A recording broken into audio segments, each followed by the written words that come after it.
Kebab சூப்பராக fry ஆகிடுச்சு. அப்படி சூப்பராக நம்மளுக்கு கபாப் ரெடி ஆகிடுச்சு பாருங்கள். Hello friends, welcome to Sneha's cooking diary. Homemade kebab மசாலாவில் கபாப் செஞ்சுக்கலாம். மசாலா போட்டுக்கலாம். ஹோம்மேட் கபாப் மசாலா. நான் இந்த ஸ்பூனில் 2 ஸ்பூன் அளவு கபாப் மசாலா போடுறேன். இது ஹோம்மேட் கபாப் மசாலா. இது ஆல்ரெடி இதோட வீடியோ நான் அப்லோட் பண்ணியிருக்கேன் ஃப்ரெண்ட்ஸ். இதில் எல்லாமே போட்டிருக்கோம், நம்ம மிளகாய்த்தூள், உப்புத்தூள் எல்லாம். இப்போ நான் ஒரு ½ லெமன் அளவு ஸ்குவீஸ் பண்ணிக்கிறேன். ஜிஞ்சர் கார்லிக் பேஸ்ட் 1 டீஸ்பூன் அளவு ஆட் பண்ணிக்கோங்க. 1 எக் உடச்சி ஊற்றிக்கோங்க. மிக்ஸ் பண்ணிக்கலாம். அவ்வளோதான். நல்லா ஜிஞ்சர் கார்லிக் பேஸ்ட்டு, எக், இந்த லெமன் ஜூஸில் இது நல்லா மேரினேட் பண்ணி வைங்க. ஒரு 15 மினிட்ஸ் மேரினேட் பண்ணிங்கன்னா போதும். அப்புறமா நம்ம ஆயிலில் ஃப்ரை பண்ணி எடுத்துக்கலாம். கபாப் சூப்பராக ரெடி ஆகிடும். ஏன்னா நம்ம இந்த மசாலாலே, நம்ம பவுடர்லேயே, கபாப் மசாலா பவுடர்லேயே எல்லாமே ஆட் பண்ணிடும். நம்ம மேரினேட் பண்ணி வச்ச கபாப் சூப்பராக மேரினேட் ஆகிடுச்சு. நான் எப்படி ஒரு 25 மினிட்ஸ் மேரினேட் பண்ணியிருக்கேன். உங்களுக்கு டைம் இருந்தால் 1 டே பிஃபோர் கூட நீங்கள் மேரினேட் பண்ணிவிட்டு நெக்ஸ்ட் டே கூட நீங்கள் செய்யலாம். நல்லாவே அந்த மசாலா உள்ளே இறங்கி நம்மளுக்கு டேஸ்ட்டாக இருக்கும் கபாப். ஆயில் ஒரு பக்கம் வச்சுக்கோங்க. ஆயில் நல்லா ஹீட் ஆகட்டும்.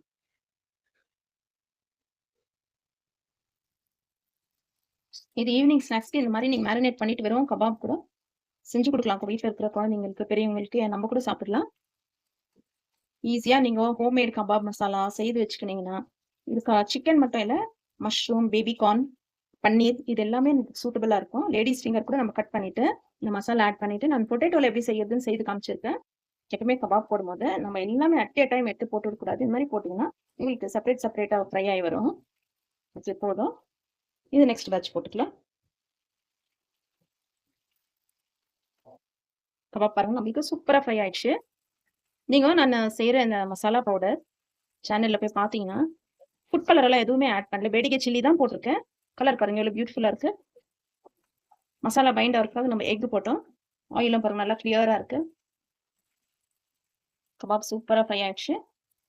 ஆர்டிஃபிஷியல் ஃபுட் கலரெல்லாம் நம்ம எதுவுமே ஆட் பண்ணாமல் வெறும் சில்லி பவுடர், ஹோம்மேடு மசாலா வந்து எப்பவுமே நம்மளுக்கு ஹெல்த்தியான ரெசிபி தான்.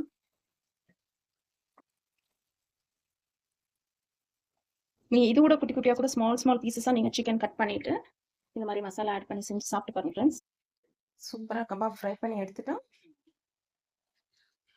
அப்படி சூப்பராக நம்மளுக்கு கபாப் ரெடி ஆயிடுச்சு. சாப்பிடும்போது லெமன் ஸ்க்வீஸ் பண்ணி சாப்பிடுங்க. சிக்கன் நம்மளுக்கு நல்லா ஃப்ரை ஆகிடும் ஃப்ரெண்ட்ஸ். குக் ஆகிட்டு இருக்குதுங்க பாருங்கள், என்ன ஜூஸியாக இருக்குல்ல. ஏன்னா மீடியம் ஃப்ளேமில் வச்சு நீங்கள் ஃப்ரை பண்ணுங்கள். சூப்பர் டேஸ்ட்டில் இருக்கு. ரொம்ப சூப்பராக இருக்கும். நீங்கள் சாப்பிடும்போது இந்த கறி லீவ்ஸும் இப்படி ஒன்று வச்சு சிக்கனோடு சேர்த்து சாப்பிடுங்க.